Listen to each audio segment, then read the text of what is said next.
Sejam muito bem-vindos e bem-vindas ao Long Vision Talks, o seu canal para dialogar com gigantes. Eu sempre gosto de começar os meus treinamentos e palestras falando do nosso propósito. E aqui no podcast não seria diferente. Na Long Vision, o nosso propósito é reduzir o estresse e aumentar a felicidade e a compaixão nas organizações. A voz de hoje aqui comigo com certeza contribui e muito com esse propósito, pois lidera com inspiração e transformação. Hoje eu converso com Joanilton Roots, VP de Service Market Logistics, South America, na Volvo Group Trucks Operation. Jô, vou te chamar de Jô, seja muito bem-vindo e obrigado novamente por aceitar esse nosso bate-papo. Eu que agradeço, estou muito feliz de estar com vocês hoje aqui e honrado em poder contribuir um pouquinho nessa jornada de deixar o mundo corporativo um pouco mais humano. Muito feliz com a oportunidade, Du. Que legal, Jô. Obrigado. Tenho certeza que vai ser um papo inspirador, um papo com profundidade e que vai com certeza tocar vários corações e inspirar as pessoas. É isso que a gente quer. Mas antes de começar, eu quero te entregar essa lembrança da Long Vision, feita com muito carinho para você, porque a gente de fato quer ouvir a sua voz. Obrigado, não precisava. Aí você vai ter... Uau! Livro é um dos presentes que eu mais gosto de ganhar, então muito obrigado. Não sei se você conhece O Menino, a Topeira, a Raposa e o Cavalo. Não conheço, mas já estou curioso para. Você vai adorar, eu tenho certeza que esse livro vai mexer com você, Obrigado. vai gerar algumas reflexões e vai ser muito interessante. Bom, vamos lá. Joanilton, Jô, filho do meio de uma família de 5 filhos, pai dedicado da Giovana, amor maior, né? E um marido apaixonado da Vivian. Curte esportes e vinho, ama compartilhar, aprender, desaprender e se alegra em ajudar o próximo, que a gente vai falar bastante sobre isso. Jô, você morou nos Estados Unidos pela Volvo por 3 anos como vice-presidente de Service Market Logistics North America e atuou como diretor global de VPS em SML. Atualmente, vice-presidente de Service Market Logistics South America do grupo Volvo Trucks. E a gente vai começar por aí, a gente vai começar por essa tua história. Queria que você contasse um pouquinho desse teu histórico, da tua trajetória de carreira até chegar à posição de VP na Volvo e maiores desafios nessa trajetória. Conta um pouquinho sobre o seu envolvimento em projetos sociais, como é que isso agrega na sua carreira. Conta para todo mundo essa história linda. Bora lá, então. Como você comentou, né, eu sou filho do meio de uma família de 5 filhos, né? E a gente vem de uma classe média baixa e eu sempre entendi desde cedo que eu precisava estudar para melhorar de vida, né? Eu comecei a trabalhar muito cedo, com 16 anos eu já comecei a trabalhar, eu fui escriturário do Banco Itaú e aí fui começando a minha jornada, né? E aí quando eu comecei a estudar na universidade, eu morava em São Bento do Sul, interior de Santa Catarina, eu trabalhava durante o dia, pegava um ônibus, 2 horas até Joinville, porque na minha cidade não tinha universidade, estudava à noite, voltava, chegava meia-noite e meia, 1 hora em casa, outro dia ia trabalhar. E essa foi minha jornada, né? E aí eu tinha o desejo de trabalhar numa empresa maior, conhecer outras culturas.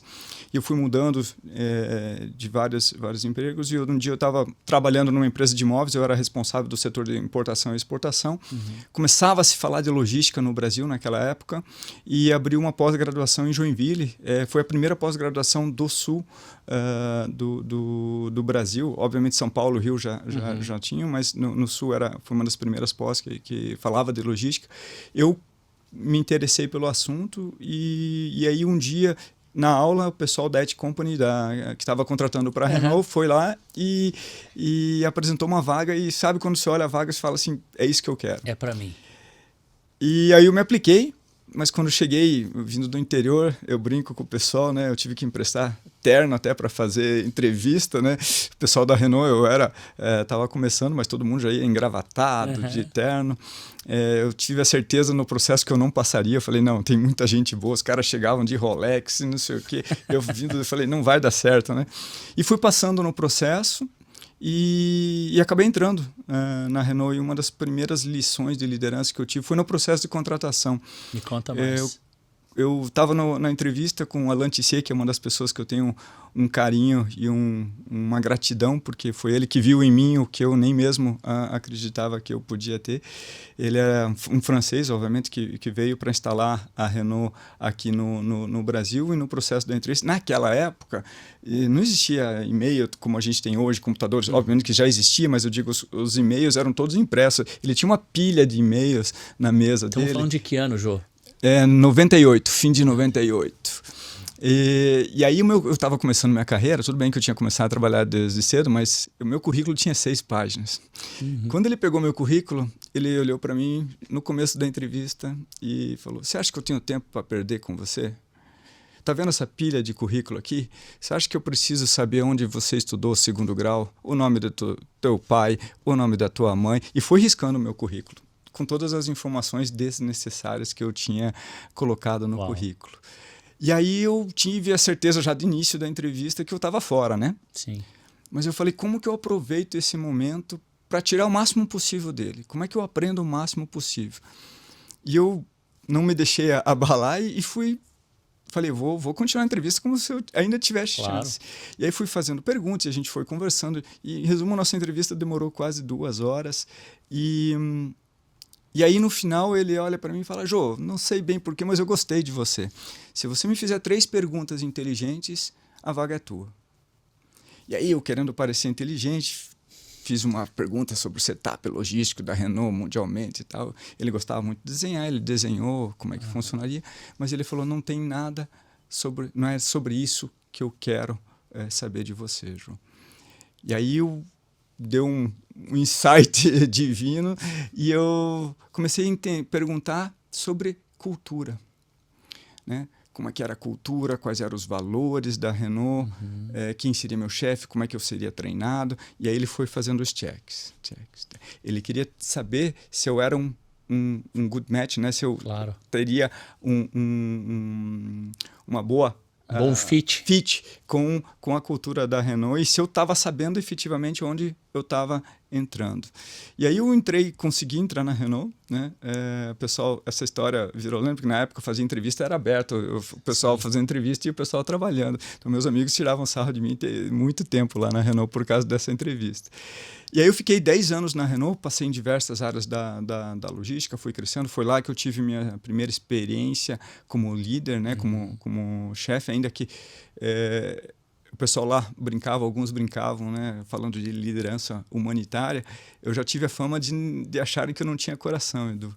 Mesmo, E aí, isso... depois de tanto feedback, aprendendo, e tem algumas viradas de chave nessa jornada, e aí eu comecei a entender esse lado humano da liderança, que hoje, para ser bem sincero, quando eu falo de liderança, eu nem gosto de usar o termo liderança humanizada. Para mim, liderança é ser humano, porque você pode ser chefe, você pode ter um cargo de supervisor, coordenador, gerente, diretor, VP, seja o que for.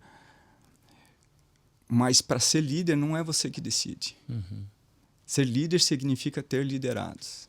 Né? Pessoas quererem seguir, você inspirar pessoas a seguir. Perfeito. E nessa jornada eu fui aprendendo, errando muito. Né? Inclusive, desculpa te interromper, mas eu te conheci naquela época da Renault. Né? E veja como a vida é, né? Você foi meu aluno, fizemos aulas de inglês. Eu só estou na Volvo graças ao Edu. Imagina que é isso. Você está na Volvo graças à tua determinação, à tua força de vontade, o teu desejo por aprender sempre. Eu lembro muito que você era uma das pessoas mais dedicadas em sala, e recentemente nos reencontramos na Volvo. Muito legal. Que a gente vai falar um pouco sobre isso lá na frente, mas por isso que para mim foi uma honra ter você aqui para a gente contar um pouco dessa história, que a gente vai se conectando ao longo da trajetória. Mas eu só queria fazer esse adendo porque eu acho importante. E aí vamos voltar a falar de liderança humanizada, que hoje eu acho que essa bandeira é mais do que uma bandeira, essa é você, né, Jô? E a gente vai falar um pouco de como é que você lidera, mas conta um pouquinho mais sobre esses desafios que você teve nessa trajetória, então. Então, aí eu fui... evoluindo na carreira, tendo diversos desafios, mas eu era um líder muito focado em resultado, não me importava como. Né? E aí, depois de tantos feedbacks, etc., eu fui aprendendo, mas teve alguns eventos que eu vou contar para frente aí que me mudaram muito. E a Giovana tem uma participação importante nessa virada de chave, né? Giovana, sua filha. Minha filha. E aí eu fiquei 10 anos na Renault, e sempre estudando, fazendo especializações, e eu estava fazendo um MBA na FGV, e eles perguntaram se eu autorizava se alguém, headhunter ou empresas, fosse buscar, se eu autorizava liberar meus dados, né? Eu autorizei, e um dia eu indo trabalhar na Renault, eu recebi uma ligação de um headhunter, e ele falou, tem uma posição que eu acho que tem o teu perfil. Eu agradeci o interesse, mas eu falei, não, eu estou muito feliz na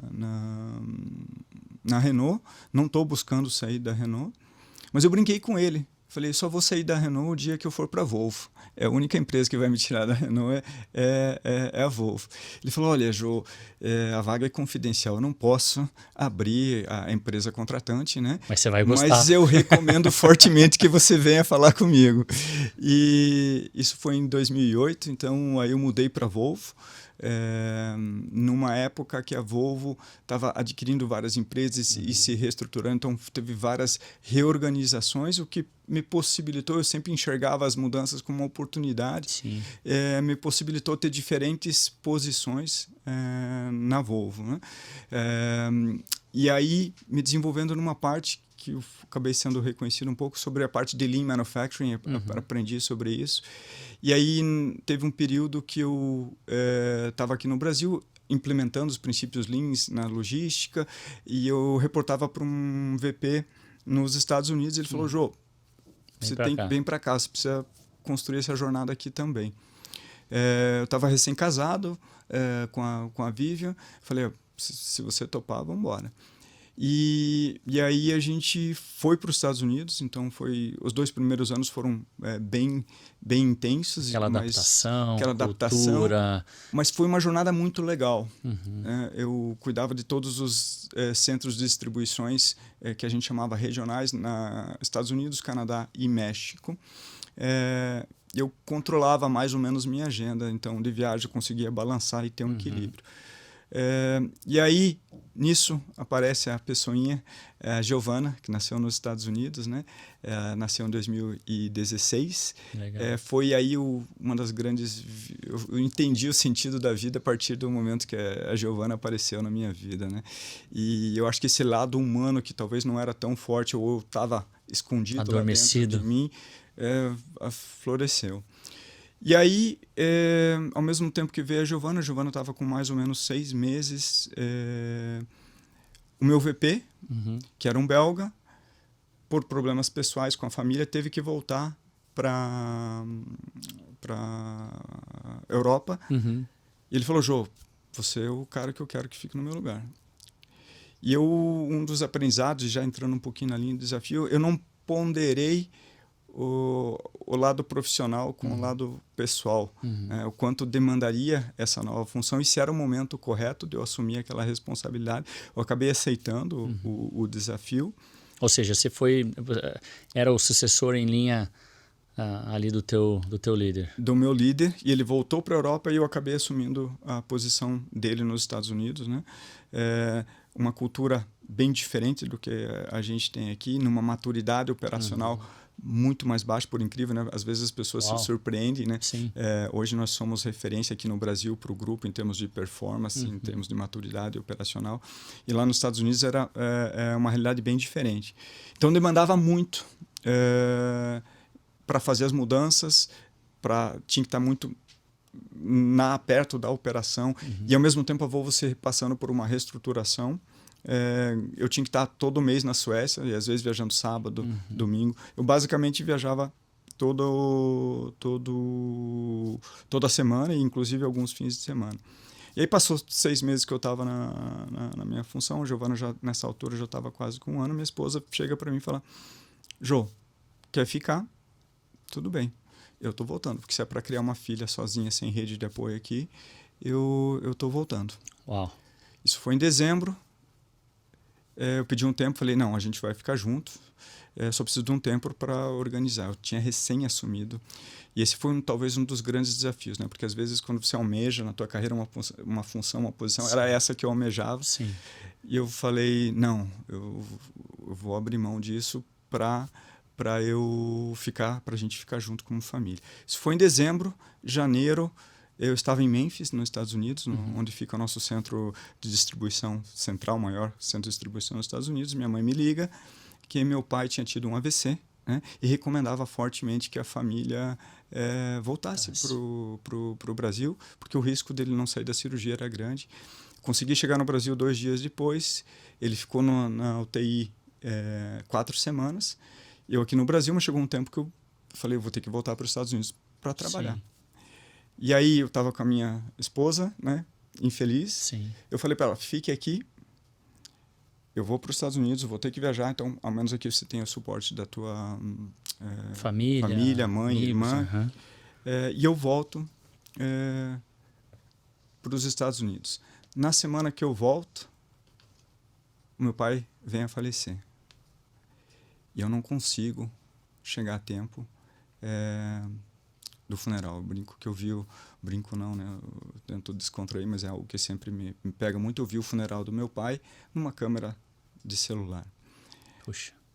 E essa foi a grande virada que eu estava com os indicadores de sucesso errado para minha vida, Edu. Nesse ponto foi onde eu decidi que eu tinha que fazer uma virada drástica do Jô pessoa, também do Jô profissional. Perfeito. A gente tomou a decisão de voltar para o Brasil, e eu digo que foi a decisão mais difícil, mais fácil que eu já tomei na vida. Estava muito claro para mim a coisa certa a ser feita. Foi aí que eu assumi, eu voltei para o Brasil, trouxe minha família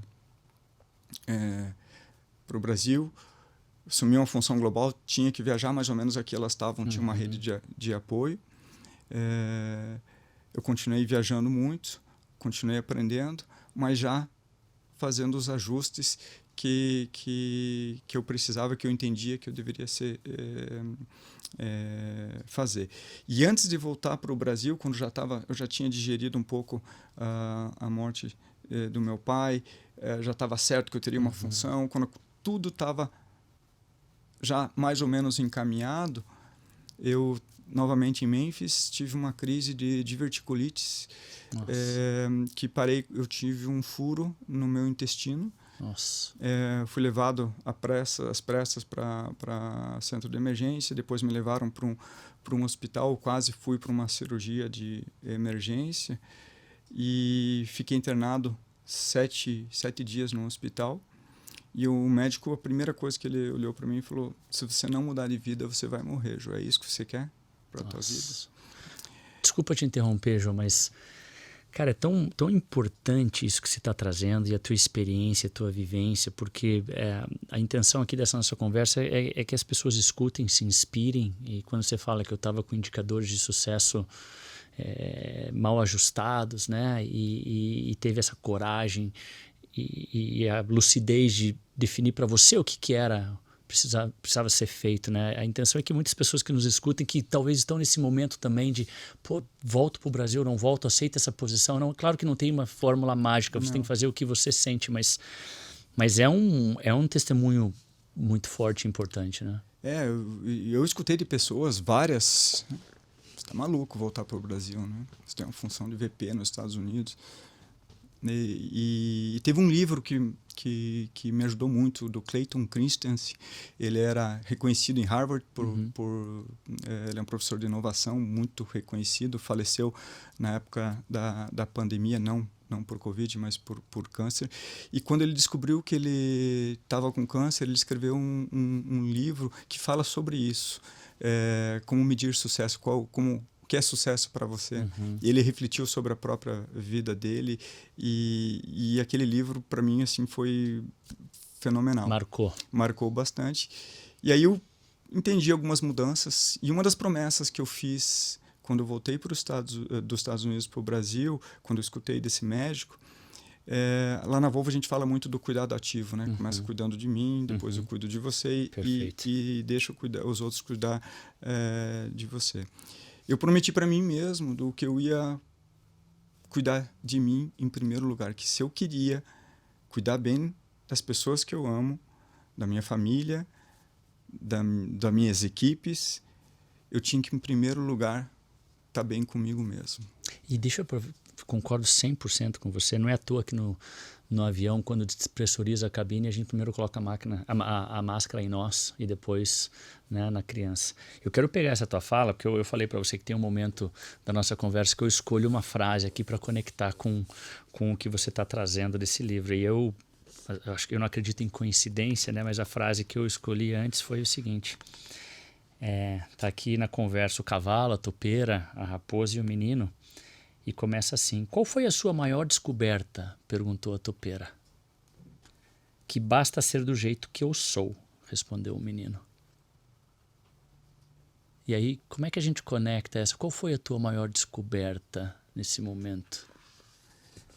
Uma das descobertas, e eu fiz terapia por algum tempo, talvez conectando com esse, que eu acho que nós podemos ser o nosso melhor amigo, mas podemos ser o nosso pior inimigo, nós mesmos. Então, eu acredito que é importante a gente ser nós mesmos, mas cuidar para não entrar na authenticity trap, que eu chamo. A armadilha da autenticidade? Armadilha da autenticidade. Eu sou assim, eu nasci assim, eu vou morrer assim. E eu acho que nós temos que ser nós mesmos, com os nossos valores, mas ao mesmo tempo estar aprendendo sempre, buscar evoluindo. Eu tenho uma frase, eu dou aula na Universidade Federal e normalmente eu termino os meus módulos falando que a importância da gente sermos nós mesmos sem ser os mesmos sempre. Boa, gostei dessa. Então é um pouco sobre isso. Eu acho que sim, é importante a gente nós sermos nós mesmos, mas ao mesmo tempo buscar aprender e evoluir constantemente. E eu acho que se tem um outro aprendizado que eu tive, que a gente aprende em todos, se você quiser, a gente consegue aprender em todos os momentos das nossas vidas, sejam eles bons ou ruins, né? O que você vai fazer com aquilo é que faz a diferença ao longo da jornada. Incrível. Deixa eu aproveitar e conectar com uma parte dessa tua trajetória, né, que a gente está na metade dela. Eu estou entendendo que a gente está chegando próximo de onde você está agora, hoje, né, e tem um caminho longo pela frente. Mas conta um pouquinho sobre esse seu envolvimento em projetos sociais, que eu sei que você você abraçou essa causa e você faz. Inclusive, eu te encontrei ontem na Volvo, né, e você estava lá, Edu, não me abraça que eu estou todo aqui suado, eu estava carregando o caminhão para ajudar as vítimas dessa terrível tragédia. Eu vi você lá carregando. Então, e aí na hora eu lembrei, puxa, amanhã eu vou estar com o Jô, a gente vai falar sobre isso. Como é que isso agrega em sua carreira e na sua liderança? Eu costumo falar que, na verdade, quando a gente faz esse tipo de serviço voluntariado, a gente acaba ganhando muito mais do que contribuindo. Acho que os aprendizados que traz quando a gente vê pessoas que necessitam muito mais daquilo que a gente imagina, é um aprendizado que a gente pode levar para a vida. Né? Então, eu acho que reforça muito a gratidão. Né? Tem uma coisa que eu sou muito grato por tudo aquilo que eu conquistei, pela família que eu tenho, pelas decisões que você tomou. que eu tomei. Então, eu acho que quando você dá para o mundo, eu acredito muito de que você recebe de volta aquilo que você joga para o universo. Né? Eu até nem faço muita propaganda disso, né? Porque realmente, mas é algo que eu acredito de verdade. Eu me envolvo sempre que eu tenho a oportunidade com projetos que ajudem a esse mundo ser um lugar um pouco melhor, né? Eu acredito muito da nossa contribuição, porque é fácil ficar reclamando de política, apontar o dedo para os outros, mas o que nós estamos fazendo de verdade, né? E eu tenho muito comigo, assim, de novo conectado com a Gi, assim, eu penso muito no mundo que eu quero deixar para a Giovana, né? E a questão de ser o exemplo para ela e, ao mesmo tempo, falo sempre isso. O mundo que eu quero deixar para a Giovana, mas que pessoa que eu estou dando para o mundo também. Como que eu estou formando a Giovana para ser uma pessoa que continue querendo melhorar o mundo. Então, eu só tenho mais a agradecer por essas oportunidades de projetos do que... E ontem foi um exemplo disso, né? Foi muito gratificante. Foi engraçado porque aconteceu na quarta-feira, a assistente social da Volvo, final do dia ela me liga desesperada. Jô, a gente não imaginava que ia receber tanta coisa, eu estou perdido, eu não sei nem por onde começar, né? E aí ela falou, você consegue me ajudar? Eu falei, não, vamos. E aí, quando eu peço, eu acho que essa liderança é sobre isso também. A partir do momento que a gente organizou, conseguiu os materiais, caminhão, palhas, embalagem, mas faltavam pessoas. A partir do momento que eu pedi para a minha equipe, eu falei, quem quer, e foi um convite voluntário, quem quer amanhã ajudar, eu tive que ser o primeiro, né? Claro. A estar lá, cara. Então, dá o exemplo. Dá o exemplo. Acho que eu acredito muito nessa questão do exemplo, da liderança. Vamos mergulhar então em liderança, vamos falar bastante sobre liderança humanizada, né? E eu concordo com o que você falou no início.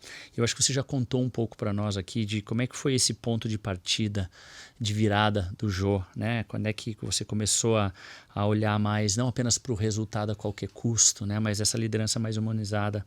Como é que se define liderança humanizada e por que você considera ela tão importante no ambiente corporativo hoje? De novo, né?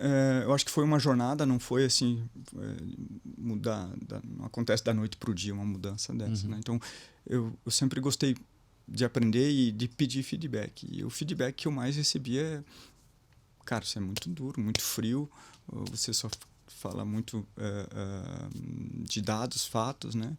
E eu não tinha muita empatia, né, com as pessoas. E isso vinha como feedback constante. E aí eu falei, pô, acho que está na hora de fazer. Inclusive com terapia, né? Para trabalhar isso, e foi uma jornada. Mas quando eu voltei dos Estados Unidos, teve um evento que eu gosto de contar. Eu vim, a cultura americana é muito resultado, e também não importa muito como. Eu voltei dos Estados Unidos e uma pessoa que havia trabalhado comigo na Renault estava trabalhando na Volvo e eu ia ser o gestor dessa pessoa. E essa pessoa, quando soube que eu estaria voltando para assumir a área, ele brinca que quase teve um ataque cardíaco. Ele falou, não é possível. Ele, de novo, eu não vou suportar. E ele me falou isso, né? Eu falei, eu tenho que mudar. Eu tenho que mudar essa percepção. E aí, conectado com a Giovana, com os feedbacks, eu falei, pô, não é esse o líder que eu quero ser. Ô Jô, cara, tem que ter uma dose gigante de coragem, né, para trazer essas suas falas e experiências aqui num podcast assim, porque a gente vê muitas pessoas e os líderes escondendo as suas fraquezas, ou não reconhecendo, ou não conseguindo ser vulnerável, entender o impacto que eles ou elas estão causando nas pessoas. Então eu queria aqui te agradecer de coração por essa aula de vulnerabilidade e de abrir aqui o baú e compartilhar com a gente, porque a gente precisa entender o impacto que a gente causa nas pessoas. Eu acho que a liderança é sobre isso. Qual é o impacto que eu estou causando nessa pessoa? Pô, a pessoa não quer trabalhar comigo. Pô, será que é isso que eu quero mesmo? Então aquilo para você foi uma virada de chave também. Foi, e uma vez outra virada de chave que eu escutei. São duas pessoas que falou de vulnerabilidade. Eu adoro Brené Brown. E ela fala muito dessa coragem de ser vulnerável, né? Então, eu aproveito as oportunidades que eu tenho para tentar exercitar isso. Mas outra referência aqui no Brasil que eu tenho em termos de gestão é o Oscar Motomura, da Manakei. E uma frase uma vez que ele falou, cara, se a tua equipe tivesse o poder de te demitir, eles te demitiriam? Eu uso essa pergunta, eu tenho minha reflexão diária no meu calendário. Todo dia eu faço uma reflexão de como foi o dia, se eu investi o tempo nas coisas que realmente são importantes. E eu me faço essa pergunta, hoje, minha equipe, se eles tivessem o poder de me demitir, será que eles me demitiriam hoje? Ótima reflexão, hein? Ótima reflexão. E a partir daí eu fui fazendo pequenos ajustes, escutando mais. Eu confesso que no começo, eu era um cara muito diretivo, comando e controle. fui entendendo que esse modelo não dá mais para o tempo que a gente está vivendo. Sim. A velocidade das transformações que nós estamos vivendo, comando e controle não funciona mais. Eu tenho que empoderar as pessoas, mas ao mesmo tempo elas têm que se sentir seguras. Claro. Né? E aí outra coisa que também foi entender que aquele meu estilo de liderança não estava gerando um ambiente psicologicamente seguro, onde as pessoas corram risco. Sim. Né? E nessa jornada de transformação, não que a gente quer errar, mas os erros vão fazer parte. Claro. E aí se você tem um cara comando e controle tough, as pessoas vão... Você não vai tirar o melhor delas. Não vai tirar o melhor delas. Porque é fundamental hoje, um dos principais, você perguntar para mim, Jô, qual é o teu principal indicador? Se você escolher um indicador, para mim, o que eu mais foco é... Lógico, lá na Volvo a gente sempre fala de segurança em primeiro lugar, né? Mas para mim é o nível de engajamento das pessoas. Então, conectando da importância disso, eu não conheço, eu andei por esse mundão de meu Deus afora aí, você sabe disso, eu nunca vi uma empresa de alta performance ao longo prazo com baixo nível de engajamento. Não existe. Né? Então, para mim, quando você tem as pessoas engajadas, que tem uma conexão do propósito pessoal com o propósito da empresa, tem um ambiente psicologicamente seguro, as pessoas estão empoderadas, elas vão começar a assumir riscos, né? E essa transformação ela começa a acontecer no dia a dia. Mas para isso, aquele meu jeitão de liderar não funciona. Não funcionava, que incrível. Não, eu concordo, não podia concordar mais com você. Tô comprado com esse teu jeito de liderar e enxergar a liderança hoje em dia. E eu testemunho isso nas equipes. Onde a gente passa, onde existe comando e controle, não existe melhores resultados, não existe inovação, não existe essa segurança psicológica, né? Mas vamos lá, qual foi o impacto? Né? Perdão, aqui uma pergunta antes para você que eu acho que é fundamental, porque muitos líderes nos escutando aqui talvez possam tirar bons insights. Quais foram as estratégias, então, que você implementou durante a sua carreira para promover essa liderança mais humanizada por onde você passou? Porque uma coisa é você perceber, legal, percebi isso aqui não está funcionando mais. E eu sei que você é um grande estudioso, eu sei que você é um devorador de livros e gosta de se desenvolver. Mas o que você usou como estratégia, então? Foi engraçado que quando eu assumi a SML há 4 anos e 8 meses atrás, o time gerencial tinha feito, na Volvo, naquela época a gente usava o High Performance Team. Tinha uma avaliação do High Performance Team, onde o próprio time se autoavalia e o resultado do time tinha sido o mais baixo. Em termos tem as diferentes categorias, o time tinha ficado mais baixo. E bem, eu tinha recém-chego, 2 semanas antes eles tinham recebido, e a primeira reação do time, não, mas não é isso, não é, deve estar errado. Eu falei, não, mas foram vocês tá lá, né? Que responderam isso. Eu falei, a gente tem 2 opções, ou a gente esquece isso, finge que não aconteceu, e a gente continua dessa maneira, ou a gente faz alguma coisa com isso. E aí foi quando eu resolvi aprender, e apareceu o Patrick Lencioni na minha vida. Eu li eu fui pesquisar com recursos humanos, eu falei, deixa eu entender um pouquinho, eu fui aprender. Aí eu li o Patrick Lencioni, os 5 comportamentos. 5 desafios das equipes. Em inglês é The 5 Dysfunctions of a Team. Dysfunctions of the Teams. E li a respeito. E o Cohesive Teams fez muito sentido na minha cabeça naquele momento. E aí a gente discutiu com a minha HRBP, eu falei, vamos embarcar nessa jornada. Só que nós embarcamos inicialmente por nós mesmos. Sim. Né? E a gente viu que não estava avançando da maneira que a gente gostaria. Foi aí que nós nos reencontramos. Verdade. E começamos essa jornada há 4 anos, mais ou menos. Quase, isso, 3, 4 anos, 3, exatamente. 4 Porque era, se eu não me engano, bem no início da pandemia, né? Que começou online, a gente começou a fazer os encontros online, é verdade. E aí foi uma jornada incrível, né? Verdade. Começo desse ano ainda tivemos mais uma sessão com a Penélope.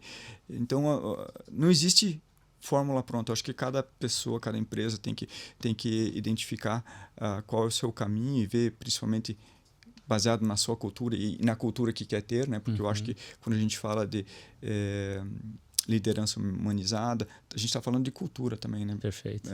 Então, acho que cada empresa, mas para nós fez muito sentido. O que mudou, Jô? O que mudou desde aquele nosso primeiro encontro, nessa jornada que a gente passou? E eu gosto sempre de reforçar aqui os comportamentos, porque nem todo mundo que está nos escutando ou vendo sabe quais são esses 5 comportamentos de uma equipe coesa. Então a gente fala muito sobre a construção de confiança baseada em vulnerabilidade, né? Para que os times possam conflitar produtivamente e gerar melhores soluções. Esse é o benefício do conflito produtivo. E se eu participei, se eu discuti, se eu contra-argumentei, então, e está claro para mim o meu papel, o que é esperado, eu me comprometo, então o meu commitment ele é muito maior, para que desse comprometimento gere então o accountability, a cobrança entre pares, para que a gente possa focar no resultado coletivo. Passar por essa jornada com o teu time, qual foi o game changer? O que mudou? Eu acho que mudou porque a gente tinha o que até no livro fala, né? A gente fala muito da falsa harmonia. Harmonia artificial. Harmonia artificial. Todo mundo gostava de estar junto, fazia piadinha, era um ambiente agradável, mas os problemas não vinham à mesa. O nosso time não conflitava. Boa. O que é fundamental nessa jornada de transformação, né? Mas não conflitava porque não existia a base da pirâmide da confiança. E por isso que eu procuro sempre ser exemplo de vulnerabilidade, porque a confiança vem dessa vulnerabilidade. Perfeito. Né? A partir do momento que você se abre, as pessoas se conhecem e se conectam de uma maneira diferente. Verdade. E eu acho que isso foi a grande mudança. A gente tinha pessoas que trabalhavam anos juntas, e não se conheciam de verdade. Quando a gente fez a roda da vida, roda da vida, foi uma choradeira só, porque ninguém conhecia a história. Aquilo que eu procurei exercitar hoje aqui um pouquinho, as pessoas, foi uma choradeira. Nós tivemos que fazer mais sessões porque... E a gente entra num lugar com esse exercício, com essa dinâmica de que a gente começa a enxergar o outro de uma maneira muito diferente, ou seja, eu não estou vendo mais apenas uma fotografia, eu enxerguei o filme como um todo, eu entendo por que certos comportamentos acontecem, e isso me dá a capacidade de ser muito mais empático, me dá a capacidade de ter muito mais admiração pela história do outro e entender que em alguns momentos aquilo acontece pelo que ficou lá atrás. Então a gente diminui o nosso julgamento e aumenta muito essa empatia. Foi um pouco disso que aconteceu? Foi total. E até a partir daí, as pessoas muitas vezes até oferecendo ajuda. Perfeito. Porque antes aquilo que ela criticava, agora ela entende o porquê. Ele fala... se suportando. E aí os problemas começaram a vir à tona. E a gente conflitar de uma maneira positiva, né? Lógico que teve alguns aprendizados, né? Porque é uma linha... Chegou um momento que eu falei, eu acho que agora nós estamos de novo. Falei, mas é uma jornada de aprendizado também como time, mas a gente atingiu um nível de coesão, um nível de confiança. Eu brinco que essa minha jornada em SML é a jornada mais linda e mais legal que eu já tive em toda a minha experiência profissional. O nível de performance que nós estamos atingindo hoje, nós somos referência dentro do SML global em praticamente todos os requisitos que a gente compara lá na Volvo, né? Desde a nossa jornada linha, performance, nossas entregas, a nossa jornada de transformação, nós viramos referência para o grupo, né? Isso aconteceu uma virada de chave assim, em 5 anos. Uau. E não foi nada imposto. Isso que eu acho que é mais legal. Foi o time construindo junto essa jornada. Você sabe, Jô, que a gente tem falado bastante de vulnerabilidade, né? Você falou quanto isso tem impactou você. Isso me impactou profundamente também quando eu comecei a trabalhar com essa metodologia, né? E algumas vezes meus amigos ou pessoas perguntam, mas o que você faz? Como é que é o teu trabalho? Não sabe muito bem o que é. Eu conto um pouco, quando eu conto um pouco da dinâmica da roda da vida, que a gente fala um pouco de arrependimento, de como é que é, eu conto que eu compartilho. Cara, eu quebrei e quebrei quebrado e tive problemas sérios e não compartilhei com a minha esposa em casa isso no momento que precisava, isso me gerou uma série.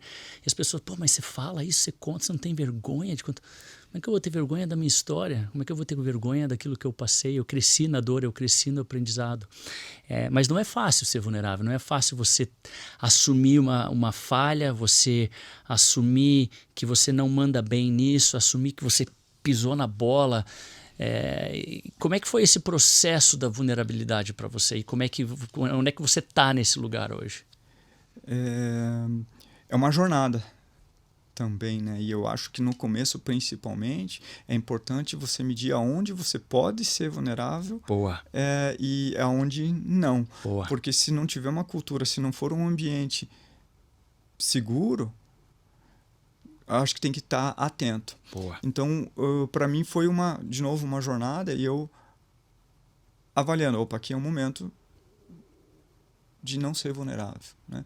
Mas principalmente se vai construindo. Só que isso, por outro lado, vai contagiando as pessoas, os times, que vai ganhando uma amplitude que você fala assim, nossa. E aí eu concordo 100% com você, né? A gente não vamos ser aqui ingênuo, né? A ponto de vamos sair sendo vulnerável com todo mundo. Não é isso, né? A gente sabe que vulnerabilidade, ela pode ser atacada, o teu momento frágil, mas dentro da tua equipe, se você não puder compartilhar isso com o teu time, da tua família, o teu núcleo, aí onde é que você vai ter o apoio, onde é que você vai ter a ajuda, onde é que você vai ter o reforço daquilo? Então, é fundamental o que você falou. Se você conseguir construir isso dentro do teu núcleo de trabalho, da tua equipe que você lidera, ou que você liderar da tua base familiar, só tem a ganhar. Agora, é claro que a gente precisa entender onde é que a gente está. E aí, nessa jornada de vulnerabilidade, para mim, quando eu comecei a me expor mais, é entender qual era a minha base segura. A partir do momento que eu entendi, né, quando eu falo de base segura aqui, pode ser pessoas, lugares, né? Para mim a família é uma base muito segura, fazer meus esportes é minha base segura, tem algumas pessoas, pares, que são minha base segura. Quando eu entendo qual é a minha base segura e me retroalimento, né, visito frequentemente esses lugares, você se empodera mais, inclusive para ser mais vulnerável. Perfeito. E essa foi uma jornada. Eu tive uma experiência recém agora, muito interessante. A Volvo está fazendo um treinamento com os 500 principais líderes, que a gente se encontra uma vez por ano na Suécia. Inclusive, legal. Em junho eu estou indo lá. Mas esse ano a gente está fazendo um treinamento com a IMD da Suíça, que é referência em termos de gestão, etc.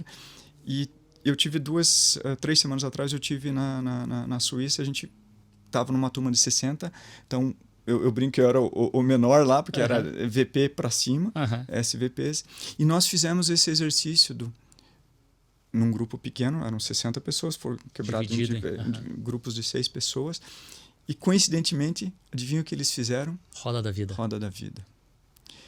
E gerou uma conexão com pessoas que eu tinha visto uma vez, ou a primeira vez que a gente estava se vendo, a tal ponto, depois no final da semana teve uma hora que a gente ia fazer uma reflexão sobre o que a gente tinha aprendido, discutido, e eles recomendavam que a gente fosse fazer uma caminhada, em par, em duplas. Uau. E eu estava com uma pessoa, um Senior Vice President da Europa, e ele abriu coisas da vida dele pessoal que eu talvez conheça de algumas poucas pessoas, meus melhores amigos. Olha só. Para mostrar um pouquinho o que eu quero exemplificar com isso, o poder que isso tem de gerar conexão nas pessoas. E a base, de novo, é confiança. Perfeito. Joey, legal que a gente mergulhou nesse tema e eu também vejo muito valor nisso. Mas tem um outro ponto para a gente desmistificar sobre a vulnerabilidade, já que a gente está nesse lugar aqui. Eu não sei se você concorda comigo, mas para mim, vulnerabilidade não é e não pode ser desculpa para baixa performance. Ao contrário. Quando eu falo de ser vulnerável, porque quando eu faço parte de um time, eu escutei isso do André Heller, que é uma pessoa que eu conheci e virei amigo. Abraço, André, se você escutar. O André Heller, para quem não sabe, fez parte da seleção de vôlei que foi reconhecida como a equipe de esporte coletivo mais ganhadora da história até hoje, na época do Bernardinho. E o André, um dia eu estava fazendo treinamento com ele, a gente acabou ficando amigo, e ele falou: Jô, quando você faz parte de uma equipe, você leva o teu melhor, mas você leva as tuas fragilidades também. E o fato de você expor isso e saber que tem pessoas que vão compensar essa fragilidade, me tira a pressão de eu ser perfeito. Perfeito. É isso, é sobre isso. Se entende? Então, a partir do momento que eu sou vulnerável, eu não sou perfeito, e longe disso. Não sou bom nisso aqui. Mas aí eu me cerco de pessoas que compensam essa minha fragilidade. Mas se eu quero dizer que eu sou bom em tudo, eu afasto isso. Perfeito. Então, o fato de você fazer parte de uma equipe e você ter pessoas que te complementam, tira a pressão de você ser perfeito. Ninguém é. Que legal. Muito legal, Jô. Vamos voltar aqui para um ponto que você falou aquela hora no conflito. Acho que a gente passou um pouquinho do ponto e tenho que resgatar. O que para você é importante manter em mente, então, para que no dia a dia, para não cair novamente na estrutura antiga ou para que a gente não caia naqueles comportamentos arraigados, o que você acha importante fazer?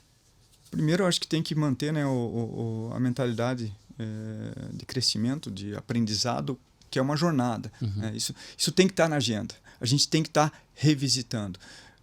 Tanto que a gente fala, nós estamos 3, 4 anos nessa jornada e a cada trimestre eu reúno o meu time da América do Sul, a gente faz uma face-to-face aqui em Curitiba e a gente dedica um dia da face-to-face sobre isso, para avaliar, para discutir, para a gente se autoavaliar, inclusive, né? E até para fazer esses ajustes. Aqui nós estamos, acho que, passando um pouquinho de giro. Aqui. Vamos calibrar um pouquinho. Então, isso não é um projeto que tem início, meio e fim. Boa, na minha cabeça. Nunca acaba. Você tem que estar sempre... porque é fácil voltar. É como... E o Lencioni fala isso, né? Você construir equipes de alta performance, se manter na alta performance e cultivar isso é como um relacionamento duradouro. Você está casado há quanto tempo? 10 anos. 10 anos. Eu estou casado há 22 com a Renata. Na verdade, 23, né? É uma jornada longa de constante aprendizado, erros, acertos. Só que quando a gente fala de um relacionamento, ali a gente tem um outro elemento que é o amor, né? Que nem sempre existe também na relação profissional, mas existe o respeito, existe a admiração. Então, a gente como líder e como liderado, entender que a gente precisa cultivar e manter isso para sempre. Vivo. Não é cheguei na alta performance, chegamos no state of the art, chegamos e como é que a gente se mantém, como é que a gente cresce? Nós temos uma planta bonita aqui, né, no estúdio. Se você deixar pôr água nela, né? Então é sobre isso. O pessoal brinca, né? Gosto muito de fazer atividade física. Depois daquela minha virada de chave, faço religiosamente. Então, você vai manter isso até quando eu viajo, mantenho a minha rotina. É sobre isso, é para sempre. Porque se eu parar, eu volto ao jogo que eu era antes, e não é isso. E vou para o hospital lá e vou perder as coisas que eu vou quero isso, né? Então, por isso essa reflexão diária. E tem que estar refletindo com a equipe junto também, sabe? E aí escutar. E por isso que o ambiente psicologicamente seguro é fundamental. Porque a gente tem falado muito de diversidade e inclusão, que é fundamental. Mas se você não tiver um ambiente psicologicamente seguro, não adianta você ter diversidade, porque as pessoas vão ter medo de expor seus diferentes pontos de vista. E a gente só vai ter o benefício da diversidade se tiver uma inclusão verdadeira, genuína, num ambiente psicologicamente seguro. Né? E tem que estar regando o tempo todo. Que legal. Jô, esse papo vai longe, hein? Se a gente continuar aqui, a gente vai longe. Mas eu falei para você que ia ser free flow, né? Não, cara, é espetacular, mas é isso mesmo. Vamos mudar o tópico e vamos falar um pouquinho de tecnologia, indústria e inovação. Vamos falar do negócio um pouco aqui agora, né?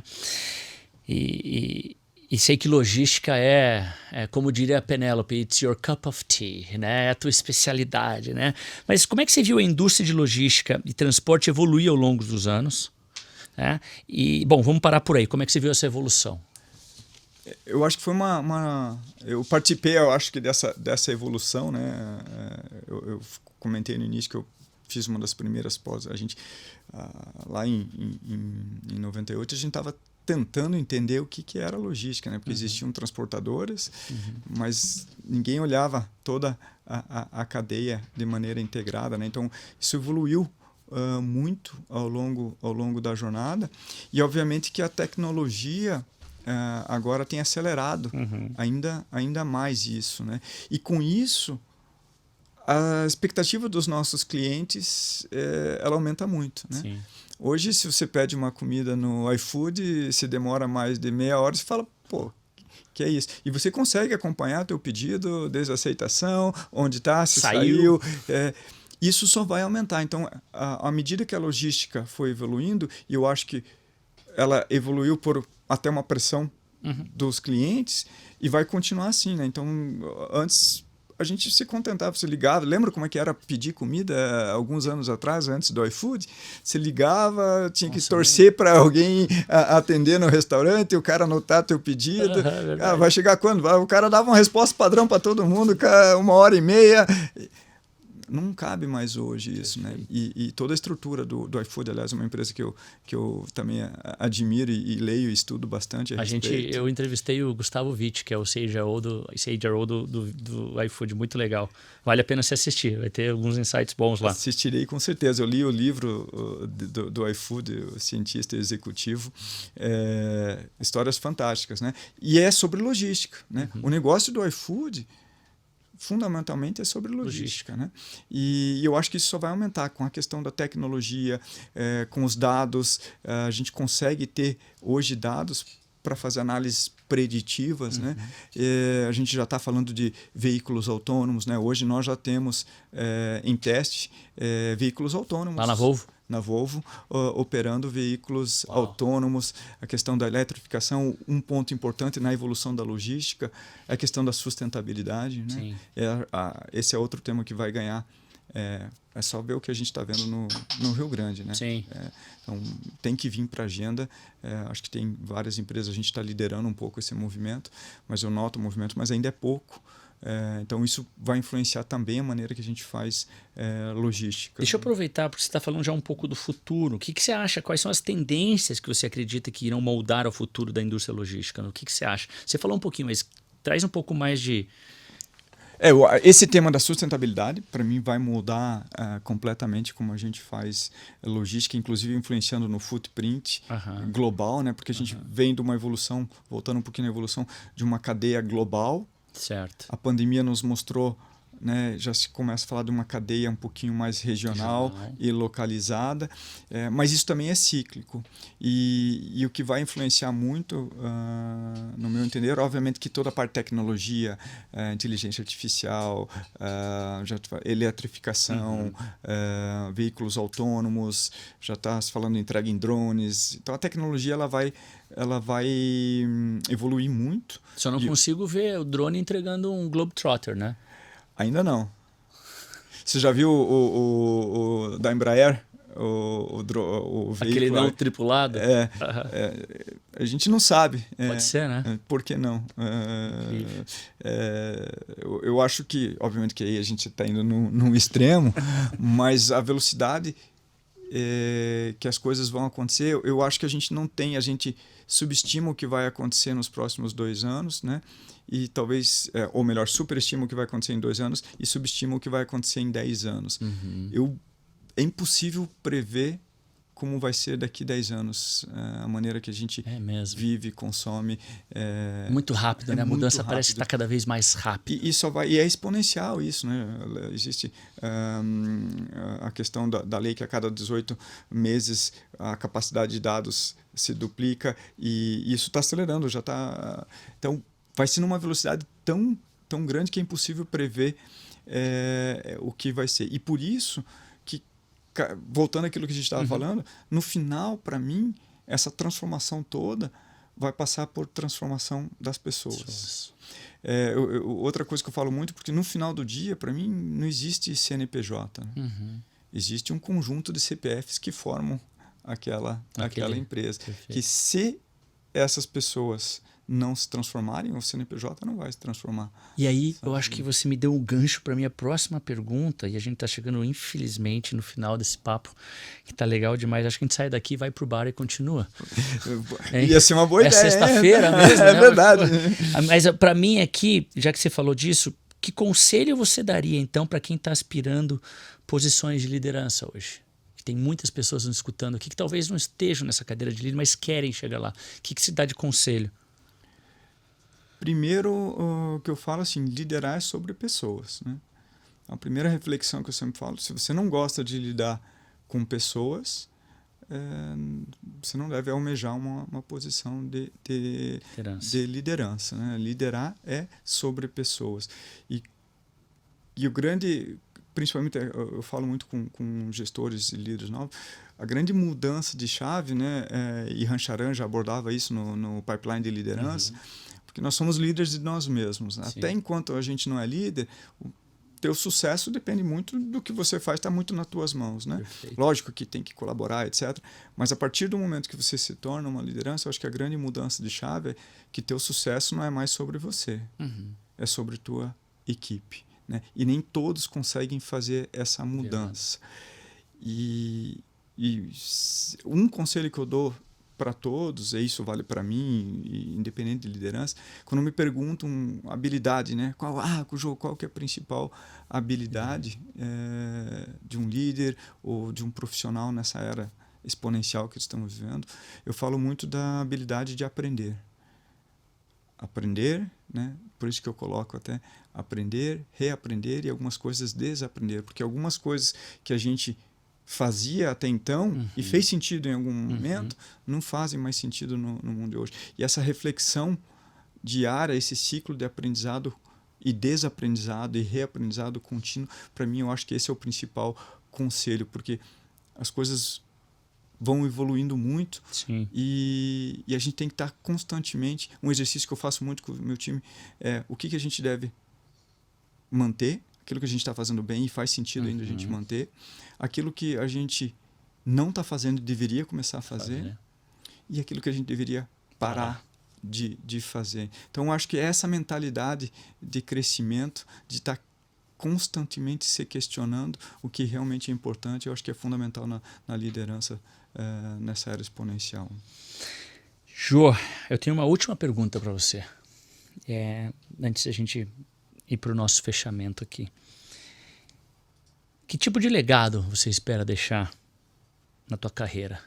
Qual é o legado que você almeja na carreira e talvez na vida? Eu tenho, depois de tudo que eu passei, dessa jornada que eu falei, eu tenho para mim mostrar que o mundo corporativo pode ser diferente. Né? Óbvio que a gente tem que entregar resultado, você comentou, nós temos que entregar resultado, eu tenho que desafiar a minha equipe, mas a partir do momento que eu me importo de verdade com as pessoas que fazem parte do meu time, quanto mais eu cuido delas, quanto mais eu me interesso genuinamente por elas, mais eu consigo desafiar elas e melhor vai ser a nossa performance. Então eu não preciso para ter uma performance a todo custo e de qualquer jeito. Que o ambiente corporativo pode ser diferente e pode ser mais humanizado. Eu considero que aí eu vou ter dado minha contribuição para fazer desse mundão em um lugar um pouquinho melhor. E por isso que eu falei, né, que no início, que você com certeza é uma dessas lideranças que nos ajuda também, que contribui com o nosso propósito de levar mais compaixão, levar mais felicidade e menos estresse para as organizações. Cara, que papo, Joanilton, que bate-papo maravilhoso. Eu que agradeço, Du. Obrigado. Show de bola. Bom, vamos lá. Galera, esse foi mais um Long Vision Talks. E que Long Vision Talks esse, hein? Dessa vez compartilhando a voz de Joanilton Roots, vice-presidente de Service Market Logistics South America do grupo Volvo Trucks. De novo, obrigado a você pela participação, Jô, a você que está nos ouvindo em casa, aos nossos ouvintes, colaboradores. Muito obrigado. E se você quer saber um pouco mais sobre histórias fantásticas de grandes líderes, das suas carreiras, das suas vidas, curta aqui o canal, segue a gente e compartilhe os episódios com quem precisa daquela grande pitada de inspiração. Até a próxima. Tchau, tchau. Valeu!